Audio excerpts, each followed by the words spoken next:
Hello guys, welcome back to our channel. So today I'm gonna unbox our back to school headphones that iClever sent us to try for my kids. We are a homeschool family and we always need headphones. So they sent us two in this box and this is what it looks like.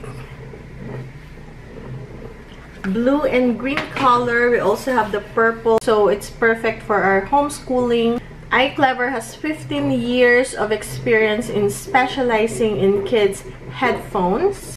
These headphones are trusted by 5 million families, and these are the leading choice on Amazon. It's durable, it's designed to last longer, so you don't need to replace it every year. It features volume limiting to protect children's hearing, and it's made for child-friendly materials. So easy to use with your kids' devices. You can connect it to their laptops, iPads, Chromebooks. Easy to store in your kids' backpack.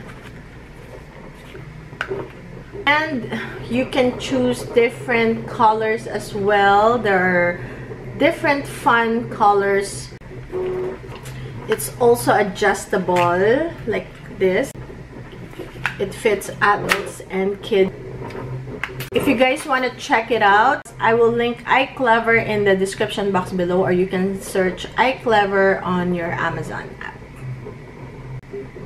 Okay guys, so ngayon, nandito tayo ngayon sa Walmart kasi kukuha tayo ng mga back to school ng mga bata kasi start ng school bukas.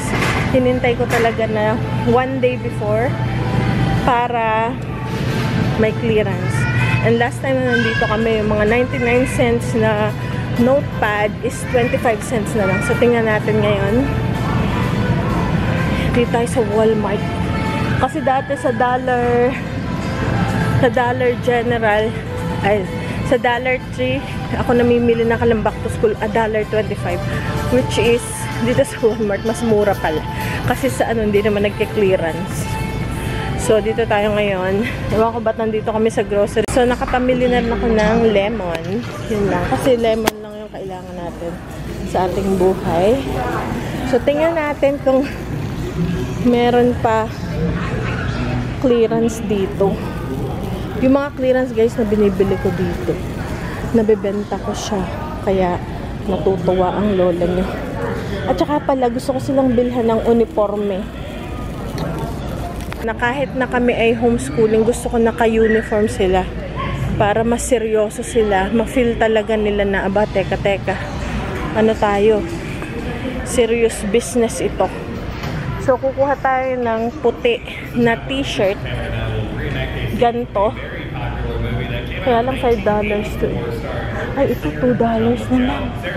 Tingnan nyo guys nga naman, ayan oh, $2 na lang, bagay ito kay Kuya. Ayan, $2. Ay, ano, $5 for 98. So, tingin tayo ng yung t-shirt na puti. Ito sana, gusto ko yung polo. Pero, $11. $11 siya. But parang inano ako, parang apparel area daw. Parang inano ako guys. Parang, ay, meron dong nagbablog. Parang may ganon. Apparel something. So, clearance $1. So, kuha tayo para kay Kuya. So, yun guys, mga naka-rollback na 38 cents na lang. Sa Dollar Tree, 125 yan. So, dito 38 cents na lang. Okay, Ben. Ito lang yung simple. Meron din ng mga ganito. A giant squishy ground. Mahal. Ito na lang. Ah, ito pala yung ano, writing. Siguro isa nito kasi primary journal. Siguro isa nito. Ayan. Tapos, composition book. Yes, darling. Mom, Yes. Ben wants this. Ay, wala.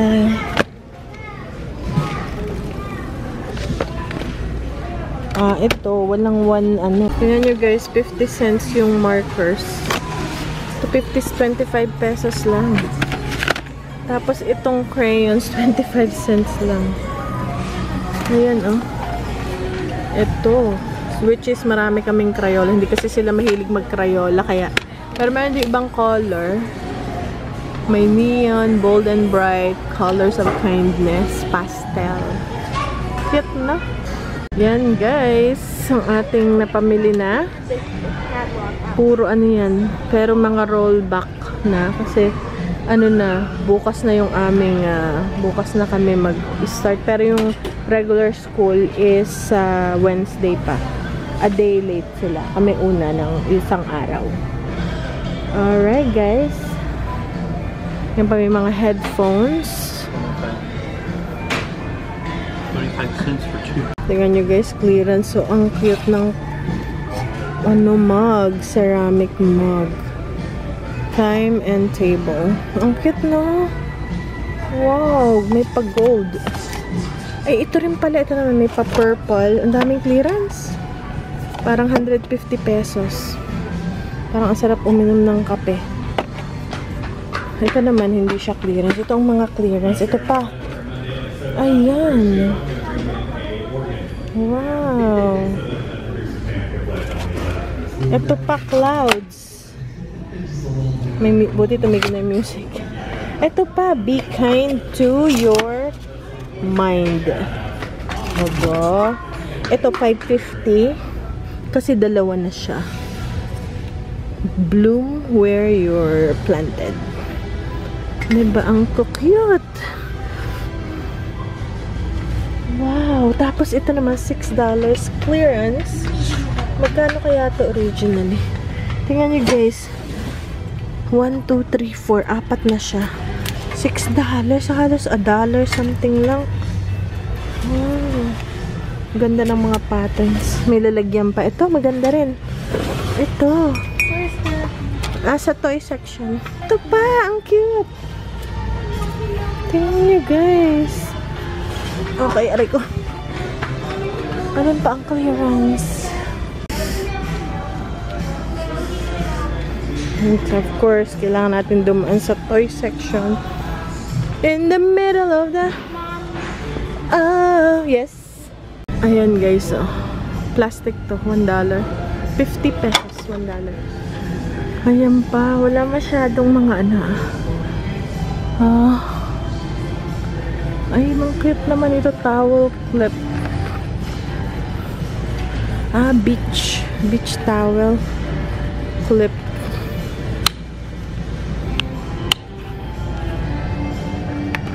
Mga anik-anik. Okay, magtitingin pa ako guys. Nandun sila sa toy section. Ito, oh, tingnan nyo. Hello Kitty. Sa banyo ba? Ayan, oh. May music. Dating $12.90 to ngayon $3 nila. O, diba? Lagyan ng sabon saka toothbrush sa mga bata na lalagyan. Na ano, banyo. Ito $5. Condiment server. Cute lang. Ito guys, yung mga $1 lang o 50 pesos lang yung mga brand new na t-shirt ng mga bagets. Lahat to. Ito $2 kasi ano siya, Wonder Nation. Pero mostly $1. Yung iba, $5. Alright, let's go guys. Itong mga baby clothes, $2. Half off. Hello guys! So ngayon, okay, ito yung aking manikin. Teka lang. Sa aking damit na pambenta. Tago natin. So, ngayon guys, i-haul na nandun pa rin siya. Okay. So, i-haul na natin ngayon. Nakuha natin sa Walmart na mga clearance items na back to school. So, talagang ginawa ko siya na last minute para makatipid tayo sa mga back to school items. Dahil yung online school ng mga bata, hindi na sila nagpadala ng mga supplies na para sa yung mga school supplies na dati pinapadala nila. Kasi siguro na school nila this year is nagkakat sila ng budget. So, pero may nakuha naman tayong books. Yun lang. Yung pinakita ko last vlog last week. So, ngayon, clearance yung ating mga nakuha. Okay, so, gusto ko yung mga bata naka-uniform sila. Kahit na kami ay, hindi naman yung uniform na talagang, sobrang yung lang, t-shirt na plain, pantalon, or shorts. Para gusto kong maramdaman nila na talagang seryoso tong eskwela na to. So, bumili tayo ng mga clearance na shirts. Ito pala hindi siya clearance. Itong kay Ben. Meron siyang blue na plain. Ayan. Ayan, susuotin niya sa school. Pag nag-school sila. Tapos, dalawang blue. Kasi wala nang blue. Gusto ko blue lang. Or light blue or white. Kaya lang walang size. So, ayoko nitong pula. Pero, anyway. So, pwede na rin.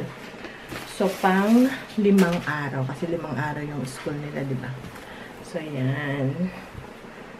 So, ito ay $4 or 200 pesos isa. Wala akong nakita na sale para sa size ni Ben.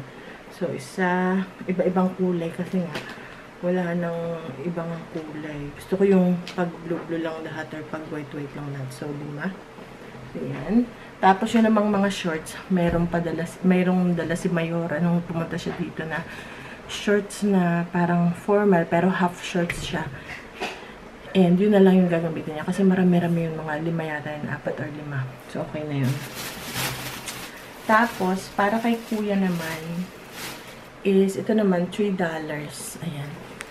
$3. Plain shirt lang. Ayan. Sabi ko, pag lalabas kayo at maglalaro ba rin nyo kasi pang school lang ito. Ayan. So, $3. Meron akong nakita $2, kaya lang malaki. Tsaka isang kulay white, isa lang. Ayan.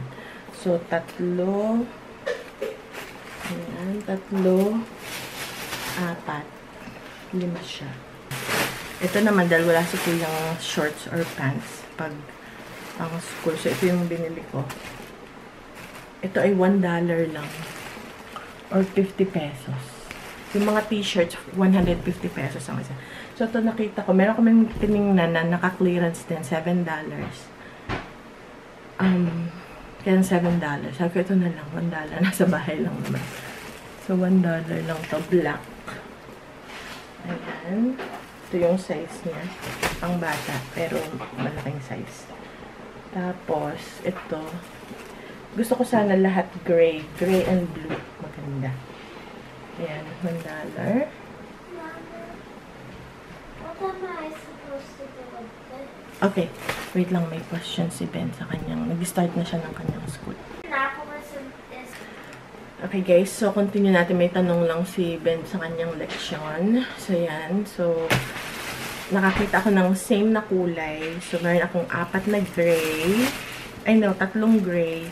Tsaka, 2 itim. Which is $1 lang. So, natuwa ako. Ayan. So, yun na yung kanyang uniforme. Dito lang naman sa bahay. Dahil gusto ko minsan parang hindi nila tinitake seriously yung klase kasi parang nasa bahay lang. Pagkagising ngayon, maaga kung silang gigising. Bawat lesson, meron silang language arts, social studies, and math and science. Yun yung main. Yung mga arts and crafts, extra na lang yun. Tsaka, ano pa ba yung mga... Ay, may history pa pala. Kulang pa kami ng isa. Kulang pa ng book kasi 4 lang yung bilhin natin. Dun sa main na marami silang sinusulat, itong malaki. Ito ay... Ito, medyo mahal to. Hindi siya naka-clearance. Siya ay $5. Mahal, no? 250 pesos. 100 pages na to.